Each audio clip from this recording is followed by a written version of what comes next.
Hello, and welcome to my channel Angielska Wyspa. To help you learn to build sentences in all the continuous tenses, I've come up with an idea that they all are going on the train. Why exactly on the train? I'll explain that in a moment. But first, let's take a look at what all the continuous tenses are made of. All the continuous tenses are made of two parts. The verb to be in the right form and the ing form of the verb given. Like, for example, work, working. So, first of all, we need the verb to be in one of the tenses called simple tenses. And we've got here present simple, I am, past simple, I was, future simple, I will be, present perfect simple, I have been, past perfect simple, I had been, future perfect simple, I will have been. Then it is enough to add the ing form of the verb and we get one of the continuous tenses. Like, for example, the present continuous, I am working. Past continuous, I was working. Future continuous, I will be working. Present perfect continuous, I have been working. Past perfect continuous, I had been working. And future perfect continuous, I will have been working. And now I can already tell you why I have come up with the idea that all the continuous tenses are traveling by train. As you can see, the verb to be plays the same role in any English continuous tense as the engine of a train. It pulls the whole sentence as it determines the tense of the sentence. The ing form gives us the meaning of the verb, not the tense, because the ing form does not change at all. And that is why I think that comparing a sentence in any continuous tense to a train may help you remember how to build any sentence in any continuous tense. To make the pattern less complicated, later in this video, I will only be using the names of the continuous tenses.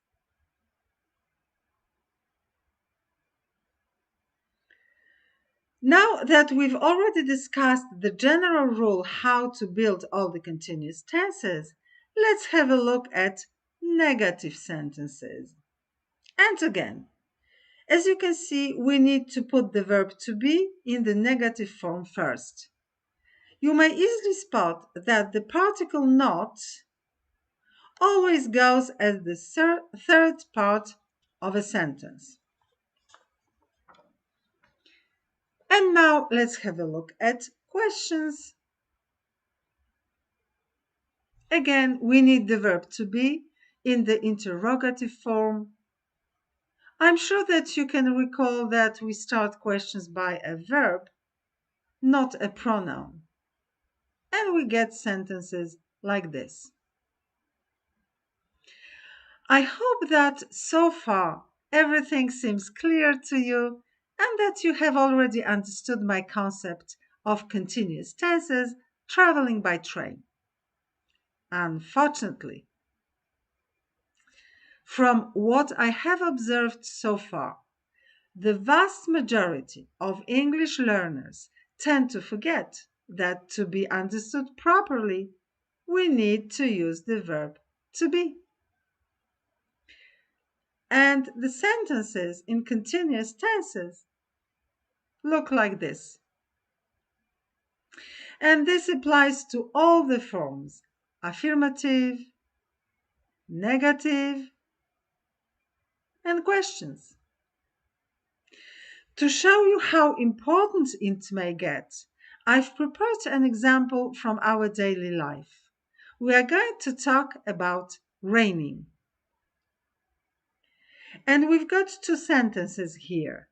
It is raining and it was raining. The first sentence is in the present continuous tense. The second one is in the past continuous tense. The first sentence, it is raining, means that we should be careful, as when we go out, we may get wet because some water is falling down from the sky. The second sentence, it was raining, tells us that water stopped falling down from the sky, and we won't get wet even if we go out without an umbrella. Now, look what happens if we drop the verb to be. We just get lost. We don't understand the situation. Will we get wet if we go out or not? No idea. Should we take an umbrella with us not to get wet? We don't know. That is why, to be understood properly, we cannot forget about the verb to be.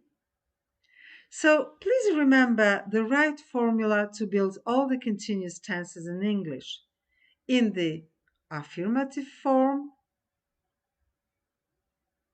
negative form,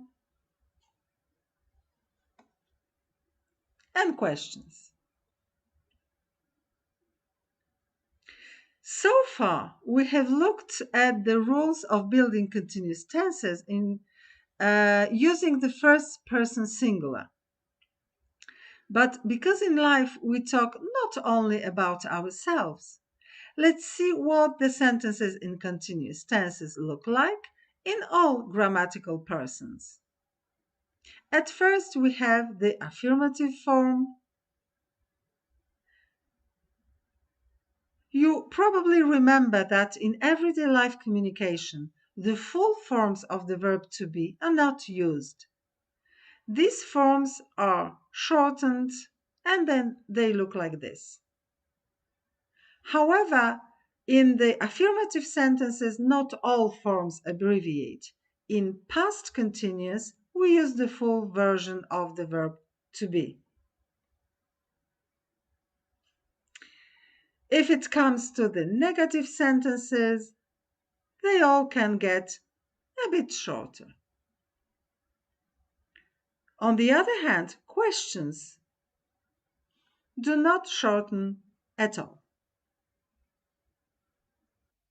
I hope that after watching this video, you will be able to express many of your interesting thoughts in English with well-structured sentences in all the continuous tenses.